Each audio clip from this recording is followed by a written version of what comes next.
The following program is rated low, and staff improvement is advised. Listen, how do you cook a cat? Hey! No, I can't talk about cats because I've got some friends that are like kitties and stuff and I want to You're eat just... Pictures presents.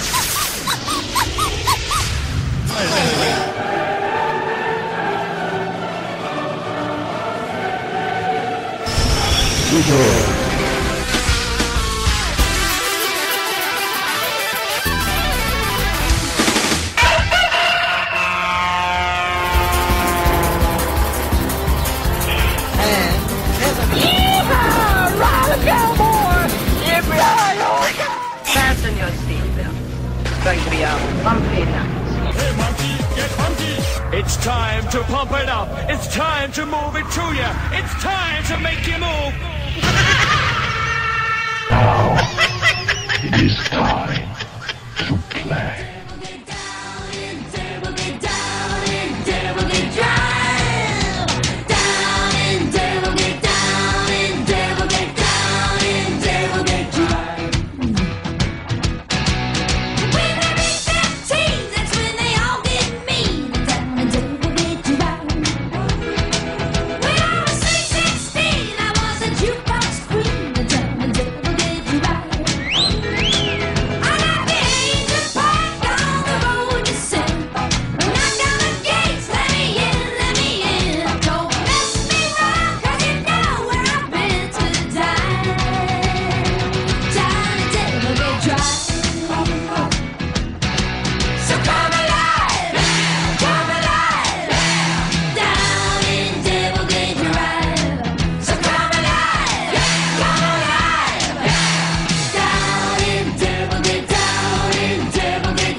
Susie Quattro, but in the studio tonight we have the Susie Quattro cover band. We've got Brandi and Reno and tribute band. So yes. What's the origin then?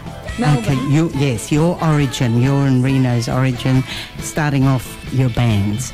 Oh, well, we've been playing for years and years. But we started the Badcats in Melbourne about 6 years ago, just to play the rock and roll around the dance circuit down there. And people kept saying, you should do Susie. You should do Susie. Finally, we ended up doing Susie. And then what brought you up here?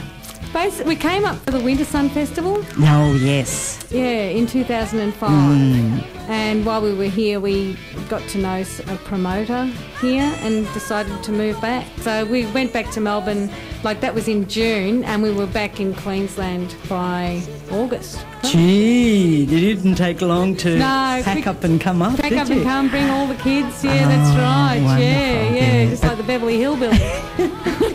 Well, how many children? 5. Ooh, boy. Yeah, so we loaded up the truck and we moved to Queensland. Love it. And you haven't looked back since, have you? No, it's fantastic up here because we've got the 5 kids. The 2 eldest are in bands. Son Julian, his band Lion Island, they're opening the Valley Fiesta tomorrow night. Oh, wow. Yeah, that's a 10-piece band, and he plays drums in that band. And Dion, his band's called Miles and Miles, and next Friday he's putting on a show, his second show at Sandgate Town Hall. He's putting 4 bands on next Friday night at Sandgate Town Hall. Dion's promoting that himself. So that's our second son. So he's getting into promotion. And it's all in the family. Yeah. Gosh. Yeah. And then our other little fella, Tom, the 14-year-old, he's in a band. At school or out of school? Through school. Through school, yes. Yeah, the old school where he used to go in Cooperoo, because we lived in Cooperoo for a little while. So he was going to Cav Road, and so 2 of his friends from Cav Road plus Tom put together this little band. And they've done a couple of, what are those, the police and citizens gigs or something? Yes, yeah, PCYC. Yeah, that sort of thing, yeah. There was one night a couple of months ago where we were all playing, weren't we? Yeah. Our band was playing, Julian's band was playing, Dion's band was playing, Tom's band was playing. Oh, isn't that fantastic? And what happens when you practice at home? We don't practice. You don't? You don't have to practice anymore. No, we just do variations on a theme at the gig. Isn't that great? God. So you've been playing have you been playing together for, longer than the 6 years? I know you said you started Brandi. So when did you start playing? Oh, good heavens. Well, formally our first real gigs were in Japan when we moved over there. We got married and moved over to Japan, and we couldn't do anything else to make money except play music. So, and it was really expensive to live over there, so we had to learn a whole bunch of songs, and we started playing. We ended up playing. Travelling minstrels. Nothing wrong with that, baby. Well, did you play Japanese or did you play rock and roll? Oh, no. We played sukiyaki. No, we did a lot of stuff, didn't we? They like Western music. Yes. Yeah, they love Western music over there. So, we played. So we worked there for 2 years. And then we ended up in a 50s nightclub, didn't we? Yeah. Doing 50s rock and roll. Yeah, because the Japanese are great at playing music, but they're not too good at singing it. Yeah, they try to sing. I think that's why they have those karaoke. With their Japanese accent, not very good. Yes, so you were there for 2 years. And that's playing that 50s music gave us that sort of bone for that sort of swingy sort of rockabilly stuff. No. When we came back here. I said that's all I ever wanted to play. Yeah. Yeah, I love it. Oh, wow. And so then you were there for 2 years, and you came back to Australia. Yeah. And that's when, did you settle down in Melbourne, or were you somewhere else? We're still not settled down. Did you stay in Melbourne for a while then, or were you somewhere else? And then we moved off again. We've been all over the place. We've been England and Japan and Sydney, Melbourne, everywhere. We just keep travelling. Like I said, travelling minstrels. Oh, you must be 7 of you. We're travelling off again next year. Yes. We're doing. Tell We're us in the the good middle news. of recording our next album.